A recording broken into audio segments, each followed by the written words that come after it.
We are different. We are, this is the situation where we are today. We are different. We have different traditions, different faith, different interpretation of our scriptures, by the way. And I think it's also, it should be also part of our dialogue and part also of our friendship and our respect to one another. Because I think when we speak about revelation, we have also different concept of revelation. I think we have to be honest with that, So what we try to do, and I understand that's the exercise we are doing today, it's very interesting. We try first and foremost to understand each other, because there is a common good. We are all human beings, and so we are all, and we respect the value of the other. That's what I try to say in our Catholic, in our Christian faith. But I think it's, there is in one of the last documents of Pope Francis, Evangelii Gaudium, the joy of the gospel, Pope Francis speaks about a certain number of principles. And he said, reality is more important than the idea, So, I'm sorry I have not picked up your name, are you, well, it's so complicated, your name, that I will not repeat it. For me, it's simple, but you spoke about oneness, but let's be careful, we should be very careful not to reduce our religion in ideologies. Oneness could be also an ideology, which we impose upon the reality. We all speak about our realities. Now, you said it's a revelation. When, for example, in our tradition as Christians, for us also we have a revelation. But the revelation is the revelation of a person. And the Bible, the text, the revelation is somebody has spoken. But of course, every revelation is a revelation in a human language, in a culture, in history, and this is precisely in the Christian faith, the revelation has been given to us so that we may hear it. There is no other way, by the way, to know God, that God speaks to us in a human language through us. Through us. Otherwise, God being God is so different from us that, we need, in order to hear His voice, we need to receive it as a human language. But the incarnation, that's also the process of incarnation, is precisely, the entrance in history. So when you said, once we deal with historical differences, we have to be careful not to transform them in ideology. We need to respect the specificity of the language, and especially now, the new philosophers of language, there was Paul Ricoeur, a French philosopher who spoke about the conflict of interpretations, precisely, The whole history is a conflict of interpretation. I spoke also about fundamentalism. So when revelation is given in human history, it has to be interpreted necessarily. In the same way that the father and the mother speaking to their children, necessarily the children will have to interpret the tradition in order to appropriate this tradition. This is part of the education, and God is actually educating the humanity so that the humanity may be adjusted to God. But God gives us the possibility to be adjusted to Him. It's not our effort, it's not ourselves who will be adjusted to God. It's God will give us the possibility to be adjusted to Him, because God is God. So, I'm very careful about fundamentalism, because fundamentalism is source of violence.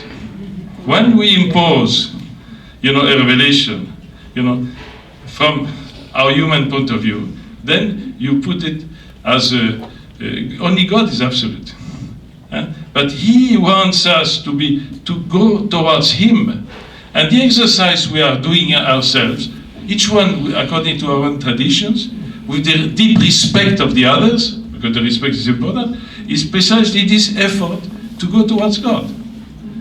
You know, and I would say, careful to, because otherwise we will abolish all the differences. But even there is God created us different. You know, today there are ideologies wanted to abolish the differences between men and women. And they killed the humanity, by the way. And they created now new sexes and new things. But this is ideology. We have to have the deep respect of the creation of God, but also the revelation of God. I don't know if I express myself. So I think let's be not too ambitious. Because, you know, all the great ideologues were so ambitious. You know, the Marxists wanted to resolve, you know, poverty, and they failed. And even some religious ideologies could fail in the same way when they do not respect the specificity. And let's have this contemplative attitude towards God and towards the other also, to love Him. Actually, as I said, you know, the essence of religion is to love God and to love my brothers and sisters, because God loves them. Thank you. I know we are running out of time. What I'd like to request, Vasuchi and the others, there are 4, would like to speak. Can you take 30 seconds, just ask your question? Yes. I'll ask all 4 of you to do that, and then we will... May I propose 30 seconds for the answers too? No, I didn't hear that. I don't know if you did. But there was something about the answers also. Namaste, excellent dialogue. So question to both Archbishop and Swamini. I want to suggest that can Raja Yoga and meditation be the unifying factor across both these traditions? You know, Raja Yoga doesn't assume anything, you know, to go deep into the divine inside you. So can this be a unifying factor? I know there are differences on both sides. Some people on the Hindu side, they say it's not, it is a Hindu way of life. So I would like to get your comments on Raja Yoga and meditation and centering prayer. Can it be a unifying factor with both these traditions? Please, Api. Second. So the question was about... My question is to Archbishop. I have hard time understanding this word tolerance. When we talk about tolerance, that means even you or me don't like each other, but we are tolerating each other because, you know, some courtesy or something. But if you have this tolerance thing in your mind, how we can talk about the universal love? Okay, thank you. Thank you all for your comments. I'm just still curious how we reconcile the ideas of standing in opposition to colonialism and creating an in-group and an out-group with the idea of Vasudhaiva Kutumbakam and you know, loving your enemies. Thank you. Vishnu? 15-second question. Before I go from here, I would like to hear from both of you one sentence for my reflection. Okay, very good. One sentence. You're both going to have to meditate. The question has to do with, we don't, on the nationalism, Hindu tradition, the concept of nation is alien to Hindu tradition. And we have something called Hindu Rashtra, which means based on Vasudhaiva Kutumbakam. So Hindu Rashtra means Hindu polity, not Hindu nation. And it's based on Vasudhaiva Kutumbakam, and we have only polity is based on dharma and adharma. So that's what my thing is. And last comment, and then I'm going to start at that end. Just ask you to respond 30 seconds each, please. Hari Om. The earlier questioner mentioned tolerance. I have a brief question to the Archbishop. About 2 decades ago, it was proposed to replace tolerance with mutual respect. I believe it was shot down and it was not adopted. As Anuttama Dasa Mahodaya said, he tolerated his neighbor's dog relieving itself for so long. So I tolerate my child, pestilential child, I tolerate, but I have to live with her. But between traditions, do we still cling to tolerance, or should we move to the next level, mutual respect? Great Thank you. question. Great Excellent. question. Thank you. So if I go first and get my choice of those, I'll just speak briefly on the question of tolerance. I think there's two questions on that. Tolerance is good for those who haven't learned it yet. If you're an intolerant person, the first step is learn to be tolerant. But you can't stop there. And then the last speakers talked about mutual respect. That's certainly the next step required in living in the planet together, and certainly interfaith dialogue. I would suggest there's steps beyond that, which is we've tried to do here today, which is not just respecting each other's kind of separate entities, but understanding we have a shared humanity, we have a shared spiritual function, and we can be, as Archbishop said a moment ago, voices of God. And we can hear and learn, as Hindus, we can learn about God from our Christian and Catholic brothers and sisters, and hopefully they also learn from us. So beyond tolerance, far beyond that, and even beyond respect, to a genuine desire to learn from each other and to live with each other, understanding that we're all parts of the same supreme divinity. Father? I had nothing for the 4 recent questions, but very short on the questions that we answered at greater length, very shortly. Should scriptures be tweaked for corrections? I'd encourage that to be taken up in dialogue and as part of dialogue between Hindus and Christians and so forth. Not first, but yes, as one goes legitimately deep, as both have been really enriched by each religion, then a better judgment can be made about the scriptures. Not necessarily that there be none that they want to tweak, but at least from a point of view of having been deepened, one can do that. Whereas at the beginning, it'd probably explode the dialogue and there wouldn't be any dialogue anyway after that. Thank you. Good answer. Thank you. So I'd like to continue with what Anuttama was saying about tolerance. And I agree with the lady, right? I mean, tolerance is not the right term. And we heard that you need to go beyond that to mutual respect and understanding. But I would say even beyond that, see, it's not just respecting and developing this mutual respect for each other, it's accepting the other as they are. And that's a level higher. And in order to cultivate that on a constant basis, that's where self-discipline and self-control and things like that come in. So I'll just leave you with that one.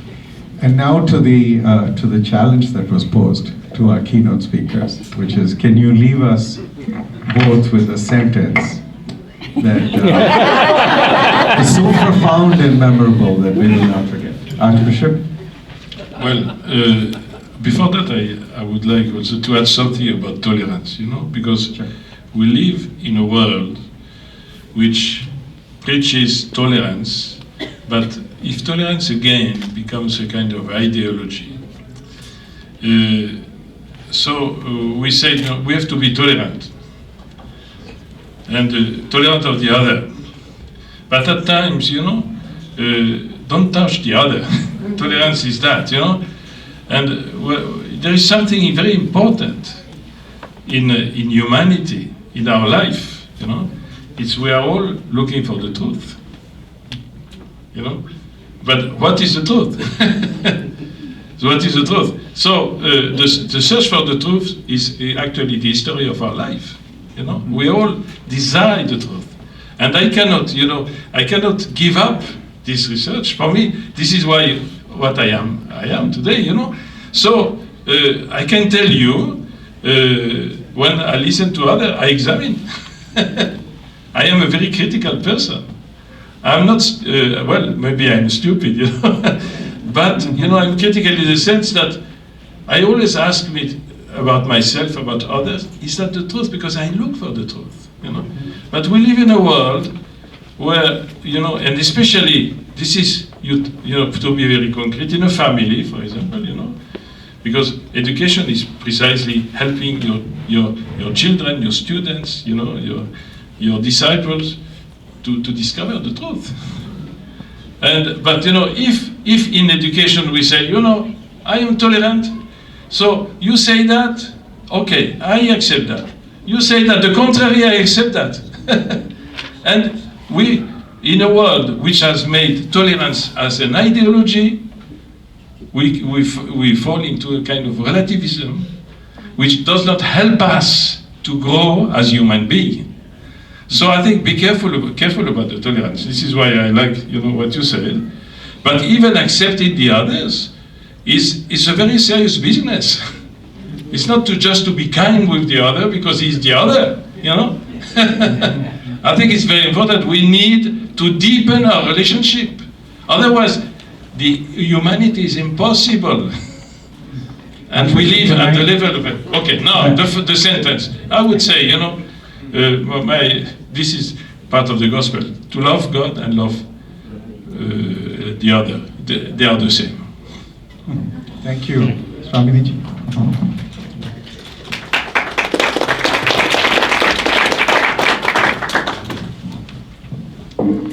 Seek the infinite always, so that you don't become an infinite seeker.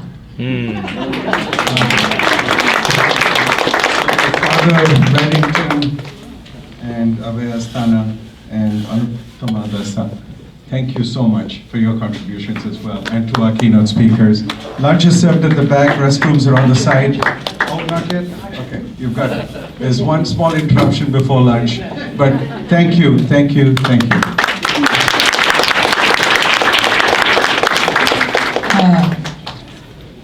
My name is Siva Subramanian. Let me take a few minutes before the lunch, and we are going to ask you all to come back at 1:15 for the afternoon session, just 15 minutes delayed. Two powerful speakers are there in the afternoon to talk about further steps, so please do come back to make sure. We would like to, because our His Excellency is leaving at 1 o'clock, you know, to meet with someone coming from abroad. So we would like to honor the keynote speakers now, and then the panel speakers, along with the rest of us in the second session, will also be honored. So with that, I would like to invite Sandeep Ji and Raghavan Ji to honor the Archbishop, His Excellency.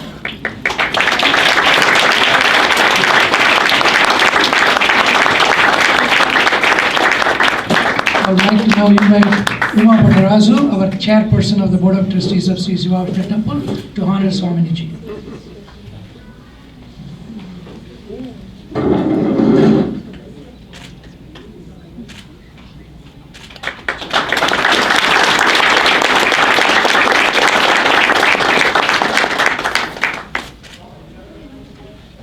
So, thank you very much, everybody. Please give an applause for all of them.